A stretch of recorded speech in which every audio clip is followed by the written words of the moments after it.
When you think about racial equality and civil rights, which political party comes to mind? The Republicans or the Democrats? Most people would probably say the Democrats, but this answer is incorrect. Since its founding in 1829, the Democratic Party has fought against every major civil rights initiative and has a long history of discrimination.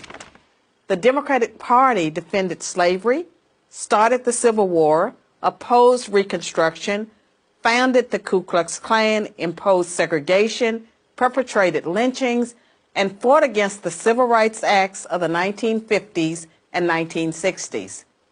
In contrast, the Republican Party was founded in 1854 as an anti-slavery party. Its mission was to stop the spread of slavery into the new Western territories with the aim of abolishing it entirely. This effort, however, was dealt a major blow by the Supreme Court in the 1857 case Dred Scott versus Sandford. The court ruled that slaves aren't citizens, they're property. The 7 justices who voted in favor of slavery, all Democrats. The 2 justices who dissented, both Republicans. The slavery question was, of course, ultimately resolved by a bloody civil war. The commander-in-chief during that war was the first Republican president, Abraham Lincoln, the man who freed the slaves. 6 days after the Confederate Army surrendered, John Wilkes Booth, a Democrat, assassinated President Lincoln. Lincoln's vice president, a Democrat named Andrew Johnson, assumed the presidency. But Johnson adamantly opposed Lincoln's plan to integrate the newly freed slaves into the South's economic and social order. Johnson and the Democratic Party were unified in their opposition to the 13th Amendment, which abolished slavery, the 14th Amendment, which gave blacks citizenship, and the 15th Amendment, which gave blacks the vote. All 3 passed only because of universal Republican support. During the era of Reconstruction, federal troops stationed in the South helped secure rights for the newly freed slaves. Hundreds of black men were elected to Southern state legislatures as Republicans, and 22 black Republicans served in the U.S. Congress by 1900. The Democrats did not elect a black man to Congress until 1935. But after Reconstruction ended, when the federal troops went home, Democrats roared back into power in the South.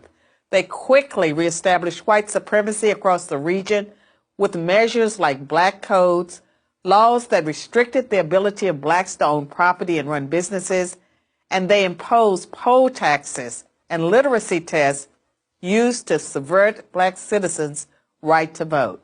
And how was all of this enforced? By terror, much of it instigated by the Ku Klux Klan, founded by a Democrat, Nathan Bedford Forrest. As historian Eric Foner, himself a Democrat, notes, in effect, the Klan was a military force serving the interests of the Democratic Party. President Woodrow Wilson, a Democrat, shared many views with the Klan. He resegregated many federal agencies and even screened the first movie ever played at the White House, the racist film, The Birth of a Nation, originally entitled The Klansman. A few decades later, the only serious congressional opposition to the landmark Civil Rights Act of 1964 came from Democrats. 80% of Republicans in Congress supported the bill, less than 70% of Democrats did. Democratic senators filibustered the bill for 75 days until Republicans mustered the few extra votes needed to break the logjam. And when all of their efforts to enslave blacks, keep them enslaved, and then keep them from voting had failed, the Democrats came up with a new strategy. If black people are going to vote, they might as well vote for Democrats, as President Lyndon Johnson was purported to have said about the Civil Rights Act.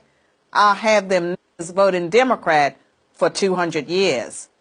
So now, the Democratic Party prospers on the votes of the very people it has spent much of its history oppressing. Democrats falsely claim that the Republican Party is the villain, when in reality, it's the failed policies of the Democratic Party that have kept blacks down. Massive government welfare has decimated the black family. Opposition to school choice has kept them trapped in failing schools. Politically correct policing has left black neighborhoods defenseless against violent crime. So when you think about racial equality and civil rights, which political party should come to mind?